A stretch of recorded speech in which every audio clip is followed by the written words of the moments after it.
ძველი თბილისი ჩემთვის ძალიან განსაკუთრებული ადგილია. არ ვიცი რატომ, მაგრამ როცა ძველი თბილისის ქუჩებში დავდივარ, ისეთი შეგრძნება მაქვს თითქოს დრო ჩერდება. ბებია აბანოთუბანში ცხოვრობდა და ხშირად დავდიოდით მასთან. მაშინ ვერ ხვდებოდი, მაგრამ ამ ქუჩებმა ჩემს მეხსიერებაში რაღაც ძალიან დიდი ადგილი დაიკავეს. როცა გავიზარდე და ფოტოების გადაღება დავიწყე, კიდევ უფრო სხვა თვალით ჩავხედე ამ ადგილებს. ეს არის ადგილი, სადაც ბევრი მოგონება მაქვს და ყოველი კუთხე რაღაცას მახსენებს. მგონია, რომ ბრუნდები რაღაც ნამდვილში და როცა ყოველდღიურობისგან გათავისუფლება და გაქცევა მინდება, ძველ ქუჩებში სეირნობა ძალიან მეხმარება. აქ გავიზარდე. აქ ვისწავლე, როგორ იყო მეზობელი, მეგობარი, როგორ უნდა აკეთა სიკეთე. ხანდახან ერთი შეხედვით უბრალო კუთხეც კი ჩემი ობიექტივისთვის უნიკალურ კადრად იქცევა. საჭიროა უბრალოდ სხვა თვალით შეხედო. ბავშვობიდან მიყვარს ესთეტიური და გამორჩეული კადრების გადაღება და ამიტომ გავხდი ფოტოგრაფი. ფოტოგრაფია ძალიან მეხმარება დეტალების დანახვაში.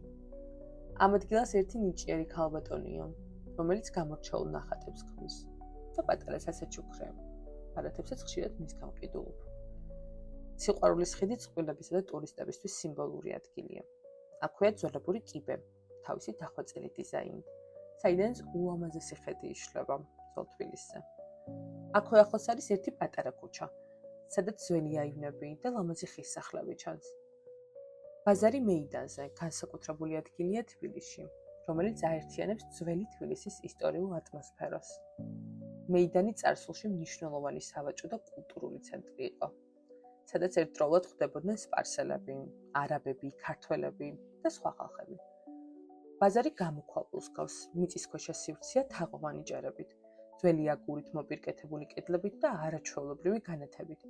აქ შეგიძლია ნახო და შეიძინო ტრადიციული ქართული სუვენირები, ხელნაკეთი სამკაულები, ღვინო, ჩურჩხელა და სხვა მრავალი.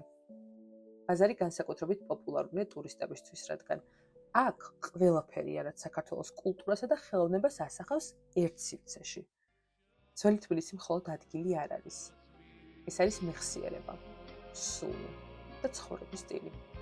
ახალი თაობა კი სწორედ ის ძალაა, რომელიც ამ მემკვიდრეობას ახალი თვალით ხედავს და ინარჩუნებს.